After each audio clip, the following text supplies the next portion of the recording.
Welcome everyone to St. Andrew Lutheran Church. It's great to have you here as we continue this series that Pastor Matthew has designed and continues tonight and for the next several weeks on Know Thyself and Know Thy Neighbor. Pastor Matthew has, and these are all on our YouTube channel for viewing again if you have missed some of those sessions, talked about Lutheranism the first week, talked about American Christianity the second week, last week. Today we're going to talk about world Christianity, and I'll introduce to you Pastor Mark Nygaard here in just a moment. But as we look ahead and transition to the next 3 weeks after tonight, you perhaps have heard about the nuns in our culture. Our American culture, there are a growing number of people who consider themselves non-religious. So while we're talking about knowing our neighbors, how important it is for us to also know our neighbors who are not identifying with a Christian or any other faith tradition. And so Pastor Matthew and I will help out in introducing the topic of none here next week. Then we are shifting to the world religion of Islam.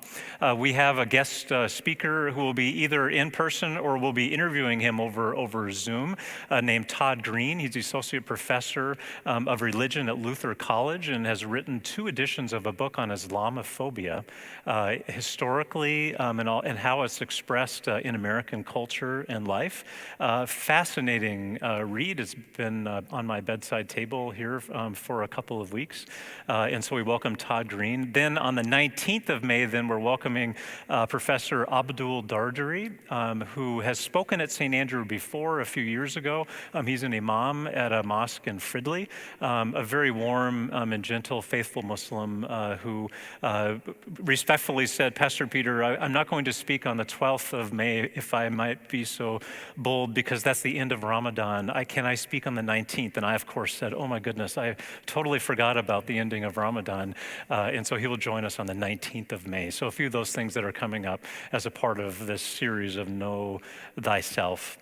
And know thy neighbor. Tonight, though, we welcome a special friend here to St. Andrew, Professor Pastor Mark Nygaard, who was an important addition to Michelle's and my life and ministry in Cairo, Egypt. I believe we had been in Egypt for just a year or two, and then we had Professor Mark Nygaard and his important companion Linda as well, who's a precious member of our team and community as well, joined us in Cairo. Mark came from a huge amount of international mission experience within the ELCA and predecessor bodies in Cameroon and Senegal.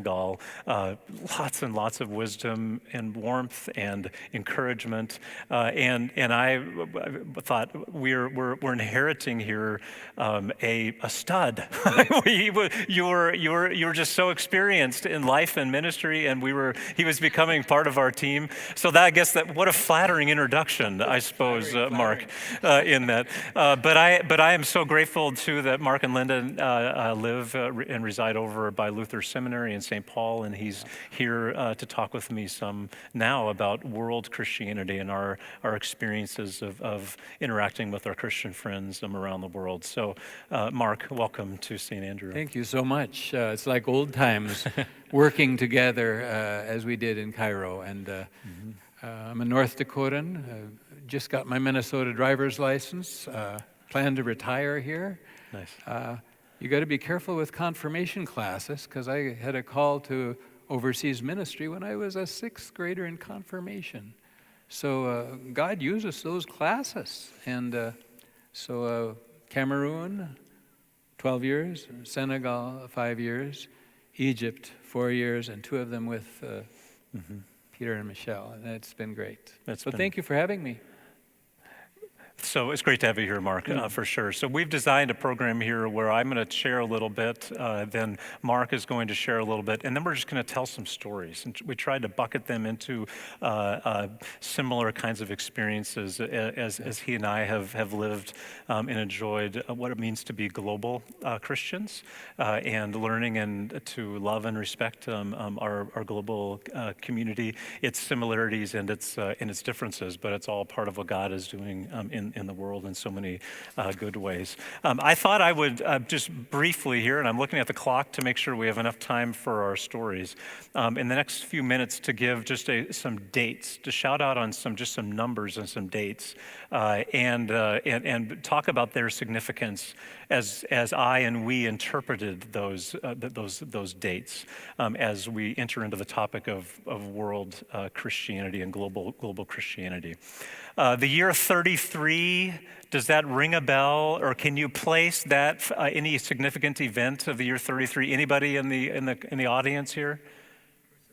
The crucifixion of Jesus, we just celebrated Easter. That was in the year 33 or so. And so when we package that around this global Christianity, we see the death of Jesus as kind of the beginning of the disciples living out Matthew 28 of go out therefore and baptize all nations, baptizing in the name of the Father, Son, and Holy Spirit. And so when Mark and I were chatting about the growth of the early Christian movement, we thought about the Apostle Mark, who was by Jesus' side, who our good friends in Egypt claim to be the disciple who came to Egypt and brought Christianity to Egypt and formed the Christian church in Egypt. King Olaf of Egypt. The King Olaf of Egypt. There we go. Exactly. And so Thomas went to India. Andrew went to Armenia. James went to Spain. So the church became much bigger than just what Peter was doing in Jerusalem. Peter stayed in Jerusalem, was more traditional, but the other disciples made their way. So another date, 70 AD or 135. I'm throwing that in there as a kind of an add-on. 70, does that ring a bell for anyone? Okay, 70 AD, what do you think, Patty? Yes, the Jewish temple was destroyed. Jerusalem was destroyed. And by the Romans after the Jewish revolt and was destroyed. And I'm throwing in the year 135 AD as well, when the emperor Hadrian took away the name Jerusalem of the city and called it Aelia Capitolina and tried to wipe out that historical past of the city of Jerusalem in 135 AD after those revolts that continued in this area, the Bar Kokhba revolts in the early 130s AD. The significance of this date in terms of our topic is that the center of Christianity could not be in the same way in Jerusalem anymore, that Antioch, Alexandria, and Rome became more prominent then because Christians were able to be in those cities a little bit easier. Okay? Anything to add to that? We're good? You're doing well. Okay. Let's jump forward to 301 AD to the Armenian government adopting Christianity as the first state religion in 301, the first state religion. That's pretty significant. Before Rome. Before Rome did, which is my next date, which is 313, when the Emperor Constantine and his mother Helena, the story goes, is a rich story. He had an edict of Milan in which the Emperor Constantine made Christianity the legal religion of Christianity, now nearly 300 years after Jesus' death. Yep. And of course, Rome was all throughout the Mediterranean region. If it becomes the recognized faith, then it becomes a recognized faith all the way through, and persecution is different than in that understanding. And I love the story of Constantine and Helena because when my parents lived in Jerusalem for those 10 years, we had two cats that wandered the Mount of Olives where we lived, and we named them because of that significance, Constantine and Helena. So anyway, little do they know that one day pastoral family here. Yeah, right, would name their cats Constantine and Helena 1,700 years later. Pastor Matthew then talked talked about some of these historical church councils in 325 and 431 at Nicaea and Ephesus, because there were differences of opinion and theology in the church, and so the councils came together to decide what was heresy and what wasn't heresy, what was orthodoxy and what wasn't. In the year 400, the Vulgate Bible was a written word that was prepared and pulled together in the Catholic tradition. I would also throw in the date 1450 or so when the Gutenberg printing press made not only having a Bible there for people to read, but to mass produce the Bible. And then, of course, it relates to the translation work that then was able to start happening. Our own Martin Luther took vernacular German and said, here's the Bible for the German people. That's really big, that the Bible became translated and continues to be translated into all the languages. Over 1,000 New Testaments now. Over 1,000 now. 1,200 or something like that. Gotcha. Yeah. And Mark and I both know missionaries who that has been their task to do Bible translation work in different places around the world. Another date is 300 to 400 AD. Have you heard of the Nestorian stele that was discovered in the 800s? The reason why I'm saying 300 to 400 AD, the Nestorian stele was a kind of like the Rosetta Stone. It was a stone tablet that was recording the history of Christianity in the 300s and 400s in China. So this was the early Christian church way back 1,700 years ago, 300s to 400s. And I think it's really easy for us in our Western understanding to think of Christianity as being European-based, but let's not take our eye off these other missionary schools. The whole Eastern Church east of the Roman Empire was doing big things in mission work. Big things. Yeah. Edessa, Nisibis in Iraq, other places were big missionary centers. And so we think of our own historical background, which is great, but the Eastern Church was really rocking and rolling, so to speak. Fast forward to the Great Schism between East and West. There are some of these challenging times when there were divisions in theology and so forth. That was in 1054. 1095 was the Crusades to the Holy Land, where the Pope at the time said, take up arms and reclaim the Holy Land. I mirrored that, and Mark was saying, well, tell me a little bit more about these Ethiopian churches. And I said, well, one of the 5 wonders of the world for me are the stone churches of Lalibela in northern Ethiopia, where they gouged out of the hillsides these solid stone churches. Literally, they're solid stone. I would love to go there when I can travel again someday. They dug out around and created a donut, and then they constructed and hewed out of the solid rock these churches about the same time that we Europeans were destroying the Holy Land. So there's a lot of things going on at about the exact same time. That was in 1181 or so when those churches were being built in Lalibela, about the time that all the Crusades were going on a few thousand miles to the north. There's William Kerry, a major missionary in 1793 that was British, who went to India and brought Christianity to India, but also wed it with the imperialism that was part of the British East India Company. But also and Mark was quick to point out that our Lutheran work in India arrived with Ziegenbalg and Plitzau about 3 generations earlier. Yes. So we were already there. A little patriotism here on the Lutheran front, but there were a number of Anglicans and Lutherans primarily in India, and those efforts melded into a pretty vibrant Christian church in India today. Yeah, and so I just think that's another example of the growth of Christianity that even at the seminary, I learned maybe more about William Carey than I did about our own missionaries. There was a little bit of that too. So I would also conclude this historical survey by talking about the 20th century, because I think it is something that Mark and I now can wade into as we think about the international community. So a couple of statistics here. 1915, 80% of the world's Christians lived in North America or Europe. 80% in 1915, okay? In 2015, 40% live in North America and Europe, okay? To make it a little bit more east-west and north-south, in 2030, coming up, 40% of Christians in the world will live in Africa. So you're seeing the population blocks going from north to south. By 2030, 40% of Christians of the world will live in Africa. And within our own Lutheran World Federation, the ELCA is part of the Lutheran World Federation of 140 plus national church bodies.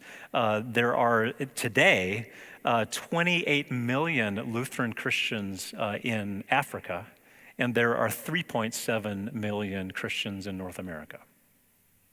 Striking. It's not the way it was 100 years ago, but it's this movement from north to south, and I would also say from west to east, as we've been talking a bit about Asia as well. Some of the most vibrant churches in the world are Korean churches, Lutheran churches, but the fastest growing ones are in Ethiopia When I was a kid, we used to say that Norway had more missionaries in the world per capita than any other church on earth. I was kind of proud of that.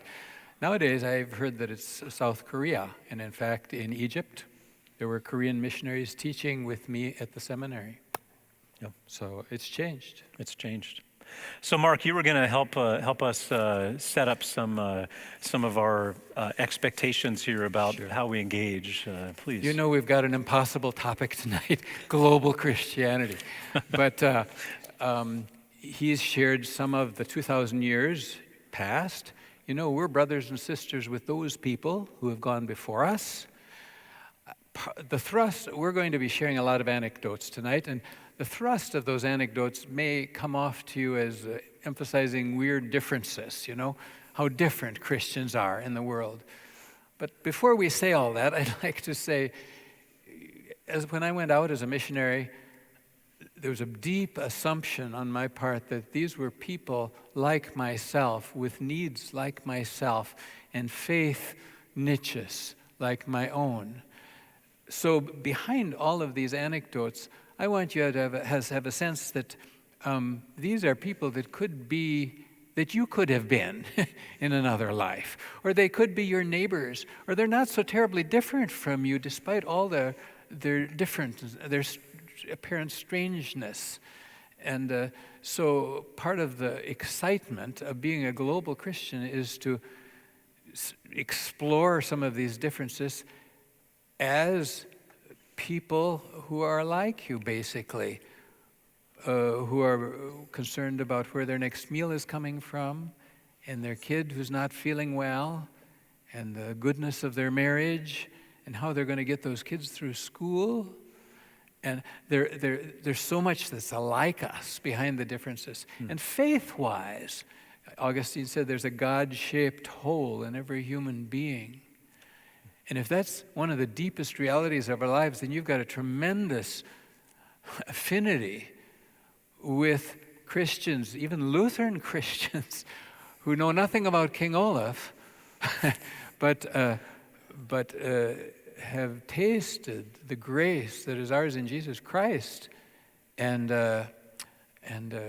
appreciate that like we do. So behind all these differences, which are going to be fun to explore, I'm just encouraging you to say, hey, you know, these are your family. Mm-hmm. And then in exploring the family, there's several reasons I want to know more about them. One is just in getting acquainted with you. You know, if you don't talk about more than the weather, I really haven't gotten to know you very well. But if I know what your faith is like, suddenly I'm starting to know you. Mm-hmm. And as a matter of fact, even when I talk with someone who's not a Christian, our Muslim neighbors in Cairo, people of, we call them animists, native religionists in West Africa, you learn something about your own faith by hearing what people say. Like an outsider looking in can say things that an insider can't say. It's like that. So cherish the insights of that outsider. And then from confirmation age, my goal was to be able to share faith. And how do you share faith with someone you don't know where they're coming from, You have to know the pivots of their faith in order to share faith with them. So as a missionary with an evangelical interest, I needed to appreciate where they were coming from before, as the first step. So you spend 95% of your time listening, and maybe when the time is right, you say something, hopefully useful. That's enough. That's great, Mark. Mark has demonstrated over and over again a profound relational style with people, which I really appreciated the years that we were together. You were always the last one to leave the room. He's not exactly unrelational himself, Right. No, that's it, indeed.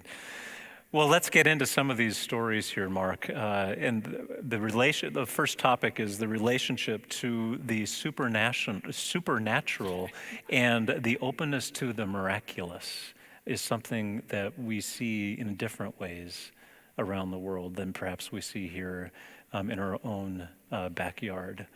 That opens us to a whole different, richer experience and opportunity to grow. Perhaps in a new direction. I'm a committed Christian, and I hope to die a committed Christian. But we live in a secular society, and living with Egyptians, I realized how secular, even committed Christians are coming out of our society. I was in the back seat with a little fellow. We were going out to the resort of a travel agent, a Christian travel agent in Egypt. And I'm talking with this little guy, 12 years old. I just enjoyed him so much. And he said, there have been a lot of apparitions of Mary around Cairo recently. Appearances of Mary.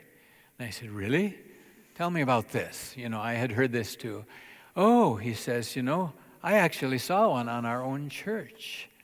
We were out there, and we had heard that Mary was appearing above our church. And so we went out to see her, and I'm almost sure I saw the glow up by the steeple. And it was so exciting to me, and my faith was so strengthened. Now here's a Lutheran Christian who considers himself, I don't see apparitions very often. I don't know about you, maybe St. Andrew is different but a brother Christian with a basically different openness to something that's, say, supernatural. I knew Christians who honestly believed that the mountain outside Cairo was lifted up by a miracle of God so that they could see the sunset underneath in response to the Muslim request for a miracle. That is hard for me to believe. So we have brothers and sisters who are very comfortable when they read the Bible, seeing what the Lord has done that doesn't fit our categories as Western Christians. One more thought. In Cameroon, where nobody had been Christian more than 20 or 30 years. In Egypt, they had been Christian for a couple hundred years, a couple thousand years even. Yeah, Mark was there. Yeah. As a Norwegian, maybe 1,000 years. So they were twice as long as me. But in Cameroon, it was a new faith. And almost everybody, now imagine your kids or grandkids who have grown up in the faith. These are people who had not grown up in their faith. Their parents had customs from the traditional religions. But I could ask any kid in the youth group, would you say a prayer for us? And instantly, think of your youth group, think of the kids in your life. Instantly, he was talking to the Lord. There was a spirituality there that was indigenous or natural to them that I could only wish for my kids back home. So we have brothers and sisters in the faith who express themselves and their faith in quite different ways. Yeah, totally. When I was traveling in Ethiopia with my brother about 15 years ago, or so, I had the chance to spend some time within the Makane Jesus Lutheran congregations in Ethiopia, and had a chance to preach in a number of different church settings, and we were chatting about some of these traditions that we have in Ethiopia. People don't. Here, you have to have a large parking lot to facilitate the parking of cars. In Ethiopia, I would pull up to these churches, and there would be no cars. And I go into these churches, and they're packed, but everybody's walked. Absolutely And packed. of course, we were joking on Monday night about ethno-relativism and a concept of how we're accustomed to our services being 45 minutes. And that's all we can handle, and we start getting a little uncomfortable at 50 and 55. These people make a day of it, because they're walking 15, 20 miles or so to get, or even shorter, but they make a day of it. But I can remember when I first started, I had several opportunities to teach and to preach at these congregations. And I remembered, I just do my thing. And what I do, and as I got through day 3 and day 4 and day 5, and as I talked with my friends there and engaged, I realized that the concept of good and evil and the power of the devil that is working counter to the Christian church there was a very alive struggle for Ethiopian Christians. And so I began then in my sermons, then making sure that I would mention that conflict and the striving and the urgent striving that needs to happen within the Christian community to combat the evil that is alive in the world.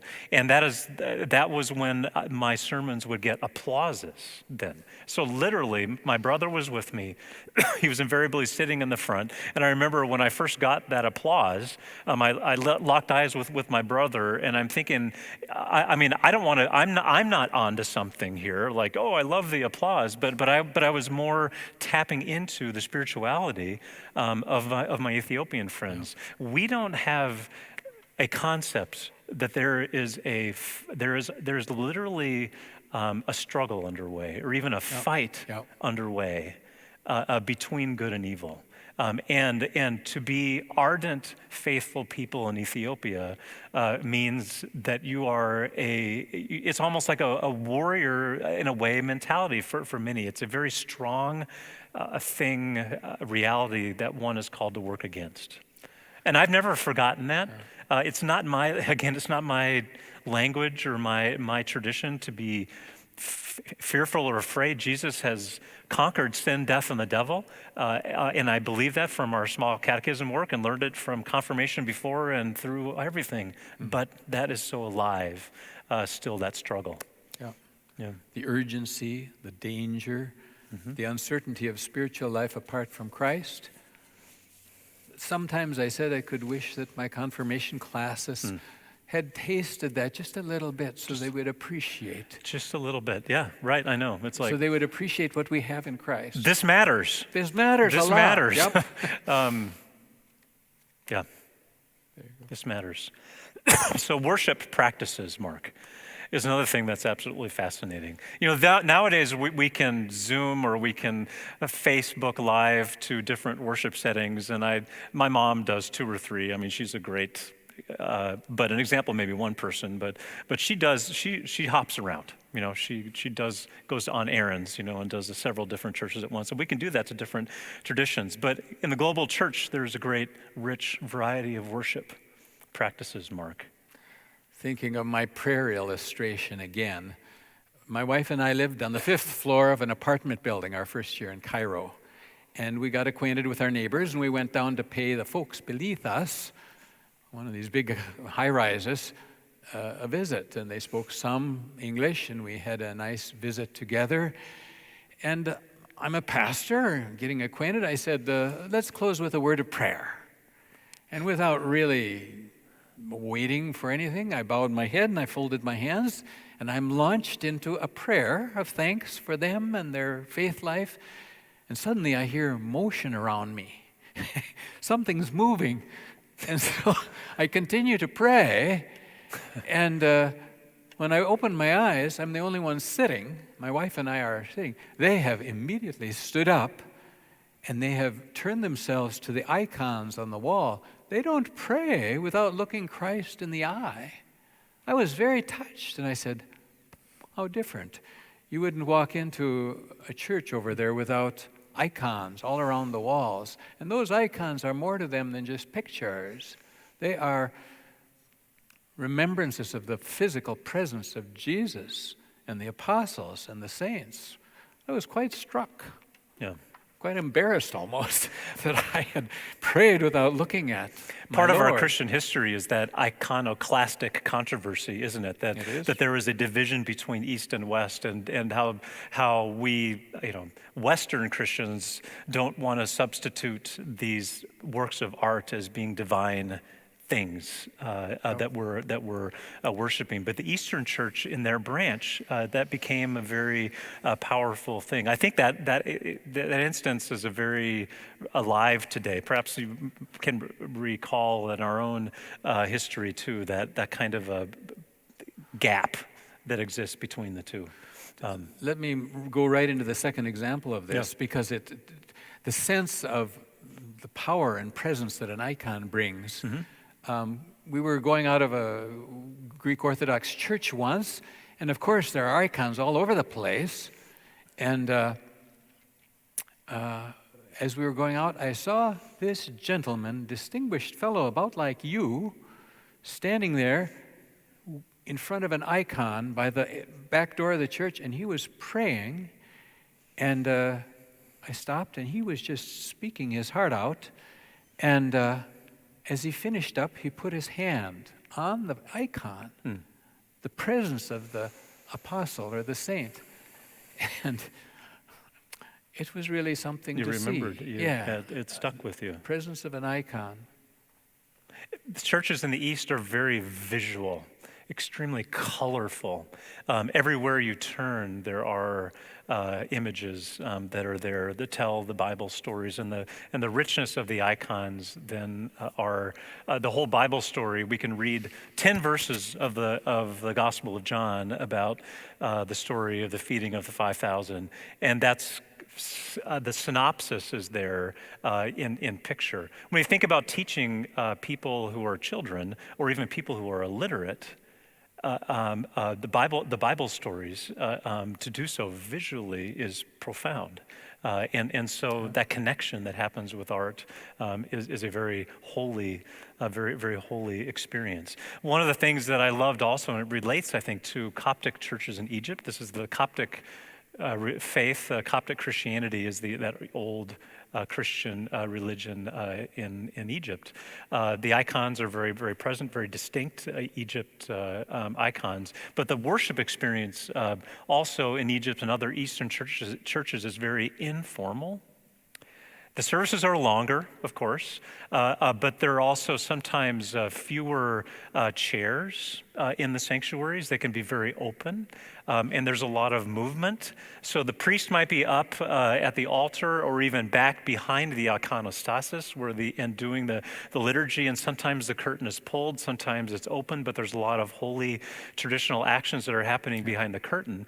But then there's this notion where people just wander around and say hi to Tim, and the kids are running around and doing something, and it's very social. It's very, very communal type of worship experience. And then you'll go back and sit down or stand with your family again. And there's Steve, and I got to go see Steve here too. And so there's a casual kind of movement that happens. Even in an Ethiopian Orthodox church too, they had these things called prayer sticks, where when you're standing for so long, in order to take the pressure off of your spine, there are these prayer sticks of various heights that go to the floor, and then there's a little thing that you can rest your head on and take the pressure off your back. And those are all along the wall. And so you just pick the one. I'm 5'10", so pick the one that's 5'3", and so forth. But it facilitated for the ability to stand longer.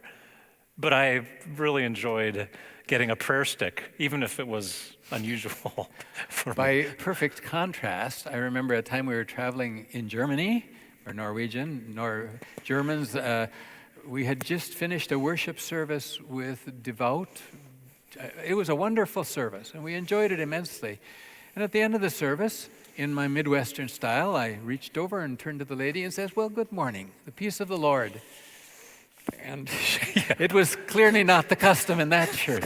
She backed off of me and recovered herself, and so she realized I was a stranger, didn't know the customs, and she greeted me. I was grateful, but so here are brothers and sisters, outwardly so different from us, but in Egypt or Ethiopia, very relaxed yet formal. And in Germany, not touching each other. Not touching, very European. That's all. In that church, at least. Yeah, I mean, how would we react to people moving around at St. Andrew during a service? You know, do we automatically we're what's going on or something like that? I'm trying to figure out what Steve and Jim are doing here, but anyway, so it's just different. But I love that informality and love the relationships that exist there. Shall we move on to zealousness? We've already told little stories about zealousness, you know, and about that kind of powerful witness that people demonstrate in ways that are remarkable. When I was teaching Bible school in the 80s back in Cameroon, you know, the folks around us had very modest means in those days. I don't know now, but in those days, if they got $500 a year from cotton and commodity sales, I mean, so here are young men growing up in a very modest society, traditional agriculture, and they are touched by the gospel in their churches. We served an area about the size of Belgium in northern Cameroon, 100 and some churches, and each April they knew that Bible school was going to start where they could learn to be catechists, church leaders. And I was always so touched. Here they come on the market autocar, we called it, truck, piled high with merchandise. A man in his 20s with his wife and maybe 2 or 3 kids. And he drops off the truck, and they've got the cooking basins and pots and clothes piled into them, and they have very little else, and they have come to study how to be church leaders, trusting that we will get them through this. I was so impressed. I said, who of us would climb on a bus without practically any possessions and commit ourselves to a 3-year course of study in a far place, far from our family? I was so touched by them. Commitment. Brothers and sisters in many places can teach us commitment, which we have it so easy, you know. And so we probably are committed too, but we're just untested maybe. Yeah, no, I think there is I agree with that. We do have it pretty easy. I mean, I think the Establishment Clause in the Constitution says we can practice our faith. You know, it was part of our history 240 years ago with the Constitution, and so one of the things that happens out in the world is that people are forced to live within contexts that maybe don't have the kinds of freedoms of expression. And I don't want to dwell too much on the negative side of Christians in Egypt and as they relate to being a persecuted minority. 90% Muslim, 10% Christian, because I think that it depends who we talk to about that, right, Mark? I mean, it's a complicated process. For many, 10% of the population of Egypt is Christian. That's more Christians that live in Egypt than everywhere else in the Middle East combined live in Egypt. So that's 9 million people that are Christians. That's more than all the other Middle Eastern Christians combined. I counted the Midwestern population states. You know, many states. There are more Christians in that Middle East country than a number of Midwestern states grouped all together. Minnesota, North, South Dakota, and so forth. There's a bunch of them. There's a bunch of them. And there's a great deal of pride and a great deal of of careful leadership in Egypt to make sure that there is a Christian community. One of the things that I appreciated, number one, about that was that when I was in Cairo, we were installing 17 new air conditioners at St. Andrew's Church, right? And so, as any administrator would ask the question, how much is that going to cost us to install those? And our one of our refugee programs got a grant from a government, and so that paid for the air conditioners, but how am I going to pay for the electricity? But in Egypt, mosques don't pay for electricity and churches don't pay for electricity. So we didn't pay for any electricity in Egypt at St. Andrews. I don't know if you knew that, Mark, or not. No. There were no bills that ever came, and we still installed those 17 air conditioners in the church and also in the other parts of the building.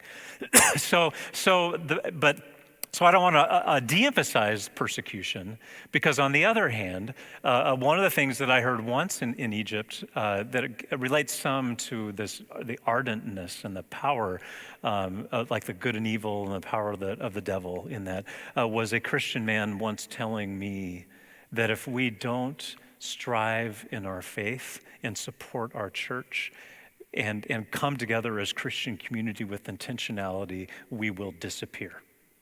We will be gone. So there's that on the one hand, there is the desire for Egypt to have all community and to enjoy the diversity of Egypt, and I think that's the prevailing understanding. But there is also, at the same time, we got to work this in order to keep it, because if we don't work it, it will be no more. A brief illustration of this sense of commitment. I remember a guy in Cameroon named Mamadou, coming out of the Muslim tradition, and he was so excited about the catechism he was memorizing that he memorized it top to bottom, page numbers, titles, and all. So, and I believe in Jesus Christ, true God, page 6, begotten of the Father from eternity. And when one of our classes was scheduled, when he was out on transhumance, in English is when you got your cattle out in the bush for grass, and he was far from home. To get into town for the baptismal class, he sold one of his sheep in the local market, one of his precious sheep, and he traveled many hours to join our class. I just think he's an example of commitment to me. I Absolutely. Rejoice in having him as a Christian brother. Yeah, it's inspiring. Mamadou. So another category that we were talking about, and I know that Celeste has been putting up the phone number as well that you can text questions. We knew that we wouldn't, we're just kind of rolling up here, and so but we hope to have a little bit of time as we get toward the end of our time for a little Q&A. So Sandy is here to help feed us questions. If people in the audience also have questions, we'll take those here as we move forward as you're so moved. But then there's this a category here of the new Christians. We've already talked some about new Christians, but how there's a commingling sometimes of old traditions within new Christian traditions. And I think we taste a little of that in our culture nowadays. 20, 30, 2 generations ago, whole families considered themselves Christian. Now I think all of us have people who are less committed. I mean, this is a more secular time. But in Africa, the way that expresses itself is you have family who identify with traditional African religions, or maybe Islam, so in the movement towards faith, you find yourself believing in Jesus Christ and learning about what that means, and family members don't yet. And I was so struck when I came to Senegal. I could just barely speak the language yet. It was a cousin language from the Cameroonian Fulfulde we spoke. So I was just getting up to speed in language, and Demba and Yero and others were on me. They said, "We've got family members that are waiting to be baptized. You got to get up a baptismal class." And so here I am, hardly able to put 2 and 2 together yet. And I was just impressed by the excitement they felt and the sort of natural motion into the faith that some of them had received. Maybe a little different from us, where it's a very respectable thing not to have any faith at all in American culture. Yeah. There are a lot of examples of that. A lot of examples of that. The students I taught in Chile, just to finish, in Chile, northern Cameroon, most of them were first-generation Christians. There were a couple of second-generation Christians amongst them, meaning most of them had received baptism for the first time in their family's history in our lifetime. And so can you imagine what it's like to have all these other traditions in your family? In Senegal, my Christians were convinced that Jesus rose from the dead and that he was alive for us, but they didn't know how to celebrate Easter. You know, how do you do that? They loved the Lord, but they had no songs to sing because it was so new in their culture. My students in Cameroon, they said outside their huts, it's a common thing for there to be a stick by the door outside from a hut with a little gourd in it and some little pieces of food in it. They're feeding, or they're offering this food to their grandfathers and great-grandfathers, the presents. Well, that's a different reality. And so now you're a Christian, and what do you do about that? This is a deep tradition in your family. I mean, what do you put away, and what can you keep? Yeah. A couple stories I think of.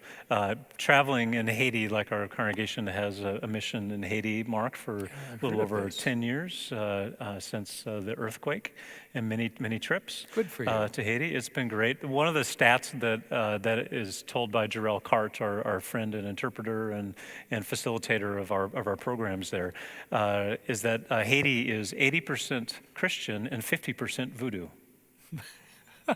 So math doesn't quite add up with that, but culturally, there's an amalgamation of the two at the same time, and it's very difficult, or it may be impossible to. How do you separate those two out?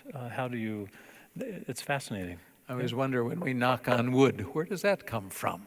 Is that little bit of overlap from some past Yeah, maybe time? from some past pagan ritual or something. I don't know. When we went to Norway to see relatives of ours, they said every spring when the spring sun comes up over the mountain, they paint butter on the wall of their house to welcome the sun. Butter.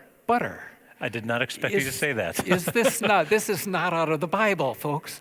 There is something going on besides our Christian faith. Yeah.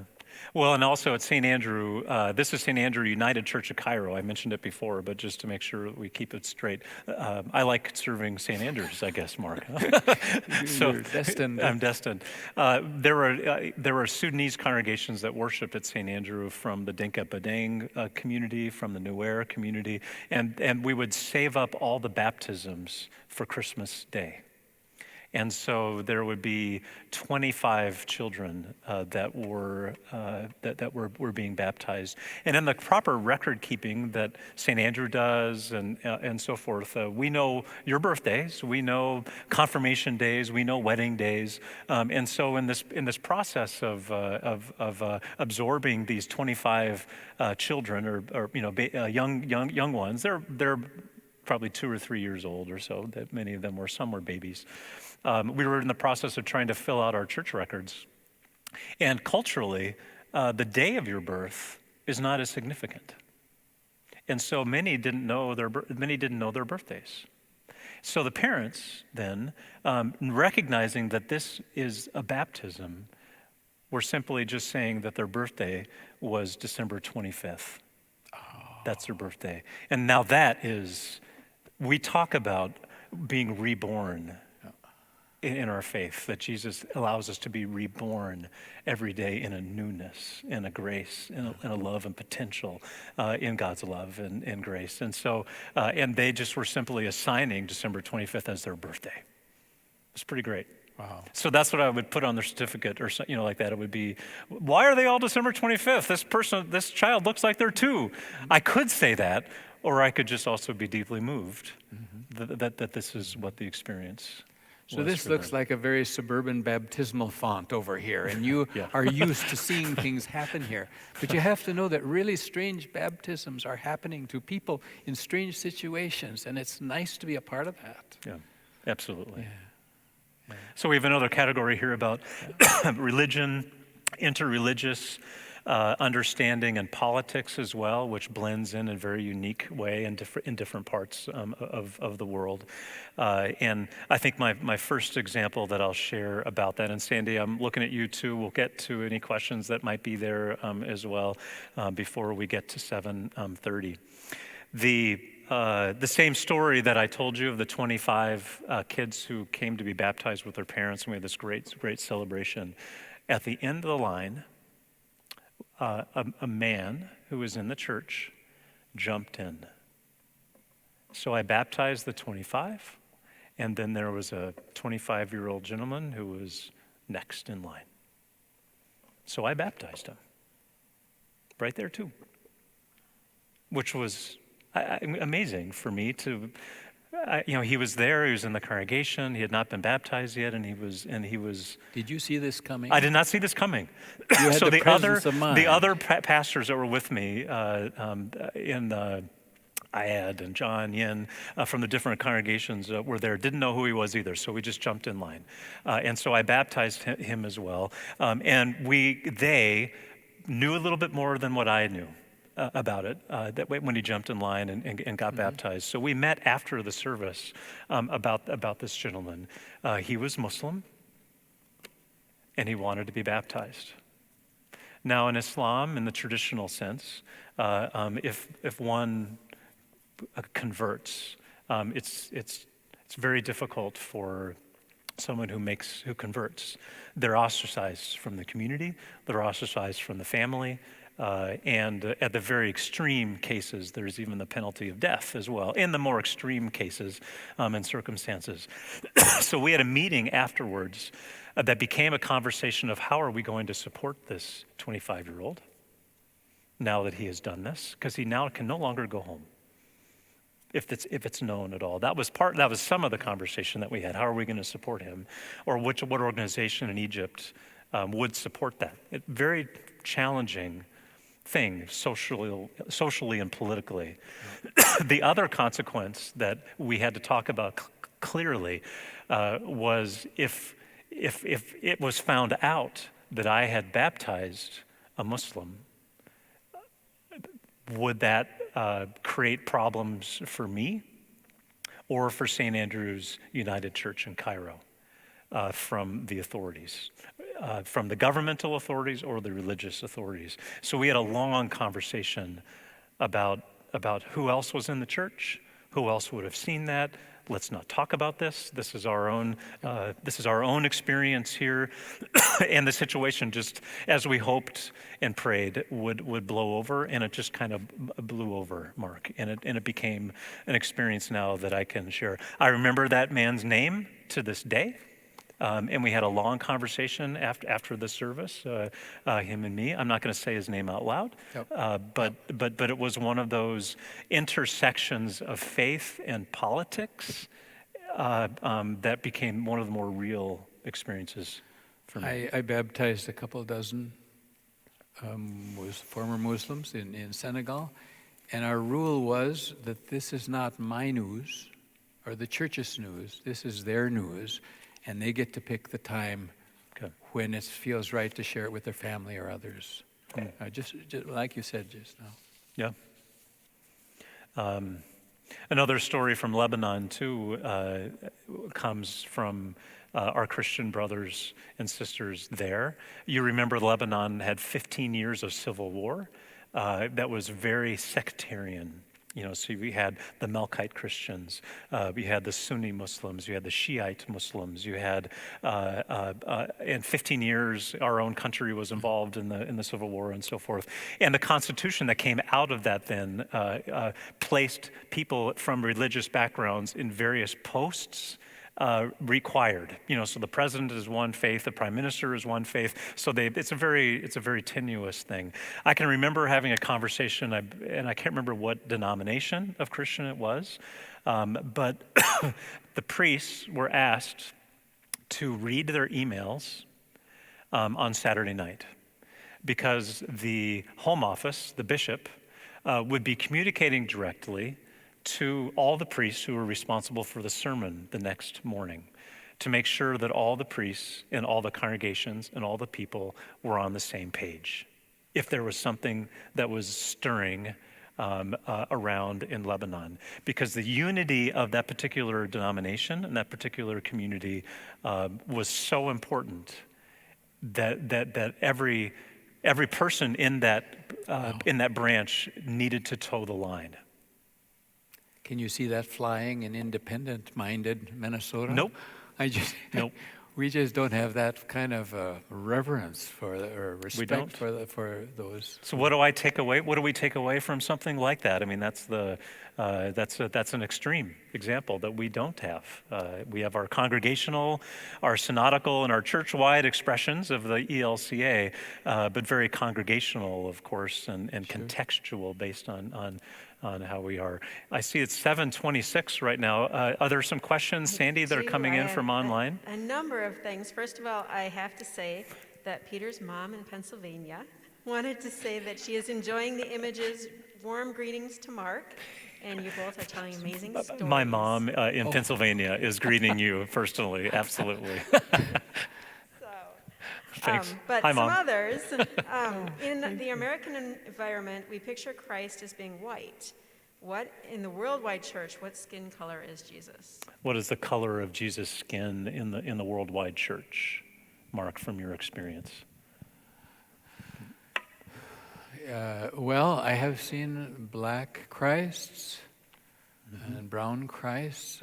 I'm thinking of a Nicaraguan crucifix that we brought back from a travel. Missionaries who went over, many of those who went to Cameroon were farmers from the Midwest here who hadn't thought this thing through very carefully. And so they left customs and white Christs that they knew from back here. So the church has done a lot of growing. Once again, they help us. He was Palestinian, he was Middle Eastern, so probably historically, yeah, he was browner than you or me. Our Egyptian friends too never.